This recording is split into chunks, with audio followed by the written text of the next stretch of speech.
Hey guys, welcome back. We're going to attack equilibrium today. And that's a very important topic in chemistry, biochemistry, Chem 2. We're going to talk about equilibrium from now until the end of the course. Right? And it's really important that we understand this is dynamic. Right? It's a dynamic situation. So what do I mean by that? Well, there's static and dynamic. Static means you're not moving. It's not moving. Dynamic means there is movement. All right? There is movement. And so this is a dynamic situation. So we have reactants and we have products.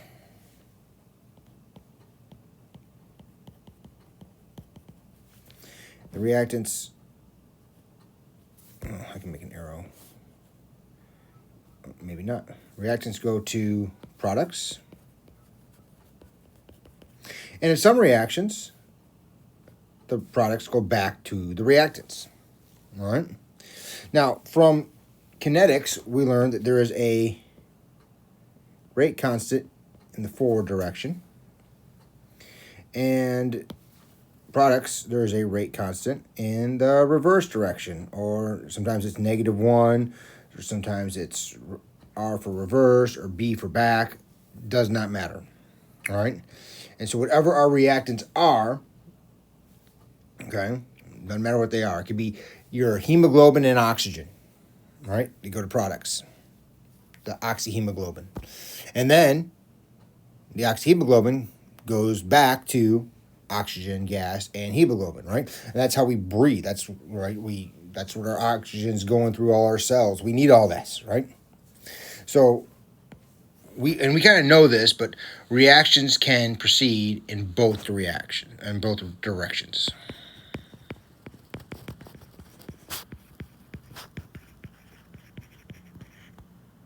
Well, that's horrible. There we go.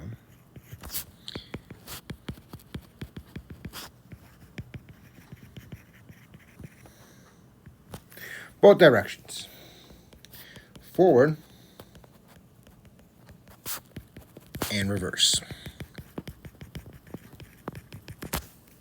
All right, so now the rate forward would be rate equals K F times the concentration of reactants.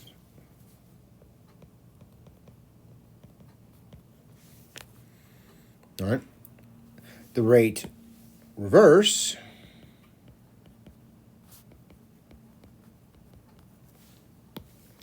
rate equals KR times concentration of products. Now, the definition of equilibrium is reached when the rate forward equals the rate reverse. Some books call this, they have a picture of a busy bridge where you got traffic going both ways. Think about airports, even with humans. Planes are all day, planes are departing and planes are landing, right? And so the number of people in the airport is relatively the same once it opens up and goes until it closes, right? Because you have people coming in planes and out of planes all day, all right? And so it happens with chemicals, right? Is that it's not, people getting out in and out of planes or cars or whatnot. It's chemicals, right? Going back and forth, reactants to products. And what happens here is that the concentrations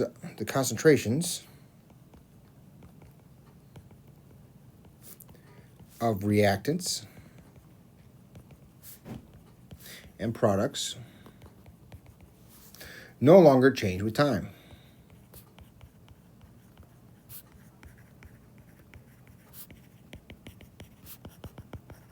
All right?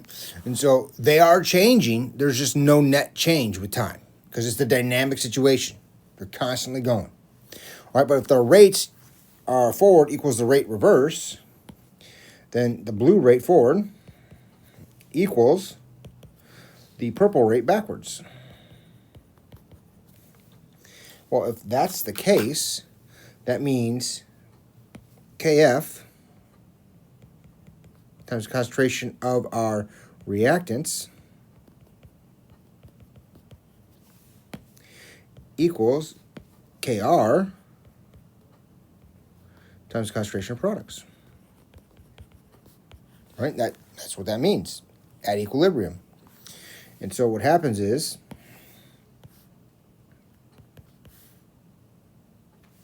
if we get the K's on the left side,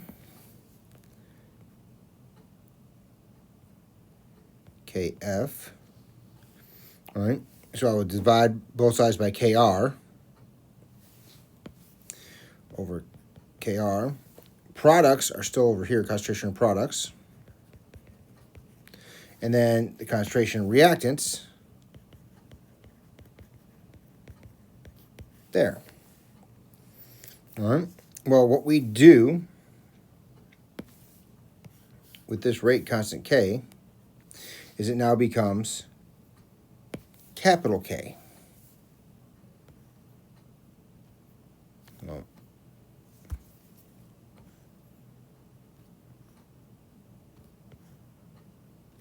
and K is the concentration of products over reactants.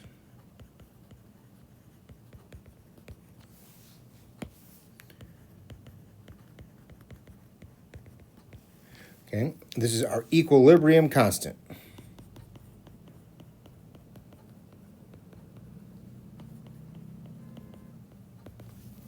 All right, and this is, some books tell it, some books don't in Gen Chem 1 and 2, but this is the law of mass action.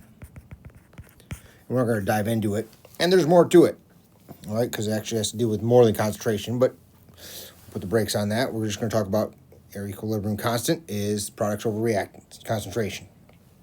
Now, these are temperature dependent, right? Rate constants are temperature dependent.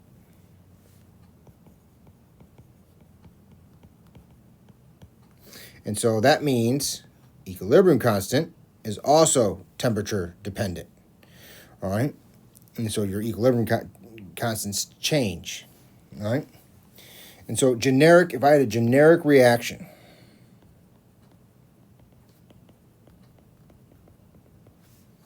A plus B, and now we use the two-headed arrow. I'm going to make a different color. Make it red.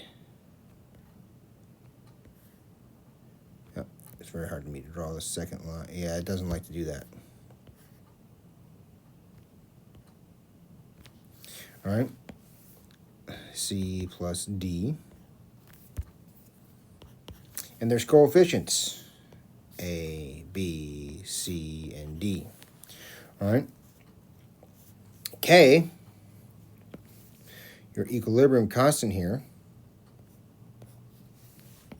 would be equal to the concentration of C and the concentration of D, but it's to their powers, C to the C coefficient, D to the D coefficient, all over a concentration of A to its power and B to its power. All right. Now, with this equilibrium constant, so K, this tells us how far a reaction will proceed. Well, that's kind of weird, huh? But that's what it tells us. So there's an if and then.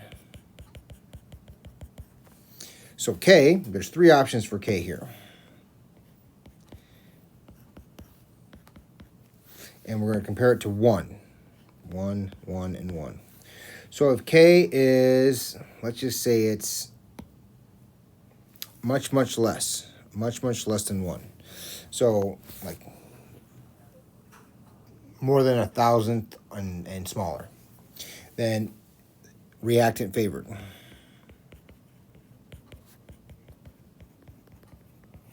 Okay, there's not going to be many products, right? Because if the K is less than 1, right? So what do I mean by this? If everything was 1, 1, 1, 1, 1, 1, 1, 1, right? I had 1 molar of everything, coefficient of 1, 1 to the first, 1 to the first, 1 to the first, 1 to the first, right? K would be 1. And that would be equal amounts of everything, right? So if K equals 1, we are at equilibrium.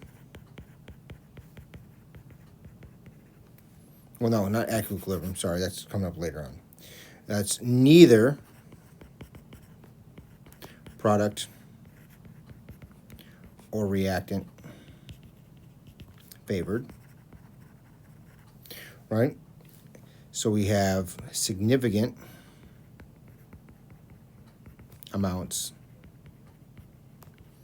of both, right? So there's a lot of both. If K is much, much bigger than 1, we are product favored, which means that there's more products. So let's go back to this number here. If this is 1, right, the numerator and the denominator are the same. If K is bigger, if this is like 1,000, right, or 10,000, right, that means the numerator is much, much bigger than the denominator.